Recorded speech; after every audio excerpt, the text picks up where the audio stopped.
Thank you, Mr. Chairman. St. Louis and I are here today to address the safety, security, and sustainability of the nation's electrical grid. Decades of pollution and overuse and over-reliance on fossil fuels have disproportionately harmed Black and brown communities in St. Louis and throughout the world. Black children in St. Louis are 10 times more likely to visit the emergency room for asthma than white children. Air pollution billowing from coal plants makes it harder to breathe, especially for Black communities already burdened with decades of systemic and structural racism and environmental inequities. Too many children in my community suffer from asthma. Too many parents, siblings, and friends die from preventable cancers. The time for change is now. This is quite literally a matter of life and death. Soot pollution from coal-burning power plants is responsible for 3,800 premature deaths in this country every year, according to a new Sierra Club report.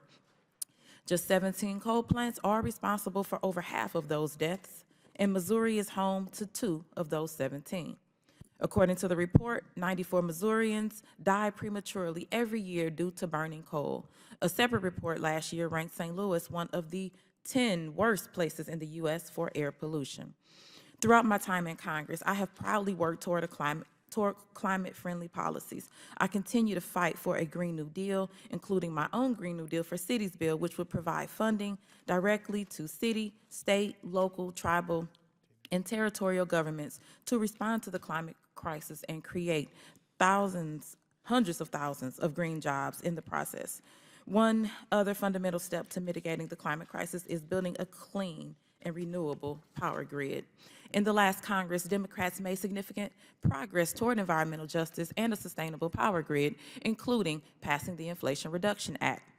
The IRA is the largest investment in green energy in American history, yet we still have much more work to do. Congress must support federal regulators who step up and do their part, expand clean, affordable, and safe energy transmission, including FERC. The people of St. Louis sent me here to make sure they had clean and affordable energy that wasn't making them sick. I want to work with regulators to make that a reality.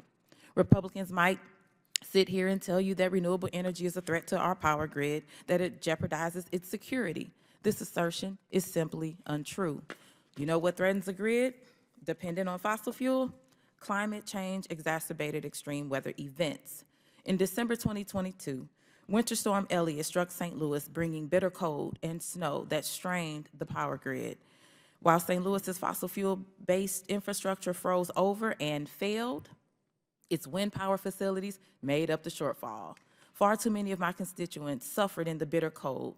Coal and natural gas let them down, but wind power exceeded expectations. We also cannot ignore the actions of domestic extremists, including white nationalists and white supremacists, who have violently attacked electrical grids to stoke chaos and fear. In 2022 alone, DOE reported 163 electrical emergency incidents and disturbances, including physical attacks, a 71% increase from 2021. In December 2022, a hate group attacked the power grid in North Carolina, leaving 45,000 people without electricity, shutting down a school for 5 days, and leading to one person's death. In February 2023, the Federal Bureau of Investigation filed charges against 2 domestic extremists who conspired to destroy power stations around Baltimore. Then again in 2023, in April, federal courts sentenced 2 more white supremacists for their scheme to destroy critical infrastructure to spark civil unrest.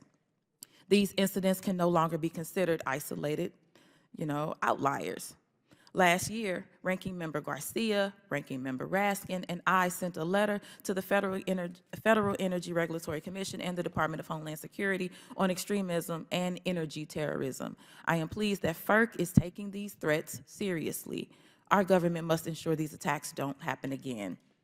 The people of St. Louis should be able to trust that the federal government takes every action to secure the power infrastructures that connect their homes, their schools, their offices, and their hospitals. Access to these basic utilities is a human right. That's why I have introduced the Recognizing Access to Utilities as a Human Right resolution.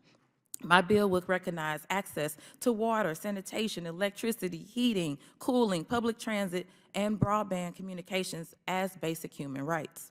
and public services that must be accessible, safe, acceptable, sufficient, affordable, justly resourced, and sustainable, climate resilient, and reliable for every single person. People shouldn't have to risk their health, safety, and well-being in order to keep the lights on. My constituents need to know that when they flip a switch, the lights and the heat will go on, and it won't cost them a fortune. We need to get renewable energy onto the grid to reduce emissions. We need a power grid that can endure the extremes of the climate crisis. Thank you.